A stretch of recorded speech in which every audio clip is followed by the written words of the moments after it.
Dahod SP કચેરી ખાતે police દ્વારા પાઇપિંગ સેરેમનીનું આયોજન કરવામાં આવ્યું. પાઇપિંગ સેરેમનીમાં પોલીસ અધિકારીઓને તેમના નવા હોદ્દા માટે સન્માનિત કરવામાં આવ્યા હતા. આ કાર્યક્રમમાં દાહોદના પોલીસ અધિક્ષક ડોક્ટર રાજદીપસિંહ ઝાલા સહિતના ઉચ્ચ અધિકારીઓએ હાજરી આપી હતી. આ સેરેમનીમાં પોલીસ અધિકારીઓના કાર્ય અને સમર્પણને માન્યતા આપવામાં આવી હતી. આ કાર્યક્રમ દ્વારા પોલીસ વિભાગના કર્મચારીઓમાં ઉત્સાહ અને પ્રેરણા ફેલાઈ છે.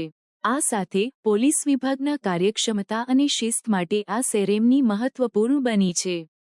પાઇપિંગ સેરેમનીમાં પોલીસ અધિકારીઓએ તેમના નવા હોદ્દાની જવાબદારી સ્વીકારી અને લોકોની સુરક્ષા અને શાંતિ જાળવવા માટે પ્રતિબદ્ધતા વ્યક્ત કરી. આ કાર્યક્રમ દ્વારા પોલીસ વિભાગના કર્મચારીઓમાં એકતા અને સહકારની ભાવના મજબૂત બની છે.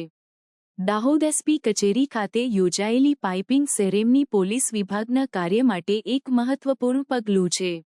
આ સેરેમની દ્વારા પોલીસ અધિકારીઓના યોગદાનને માન્યતા આપવામાં આવી છે, જેનાથી પોલીસ વિભાગના કર્મચારીઓમાં નવી ઉર્જા અને ઉત્સાહ ફેલાયો છે.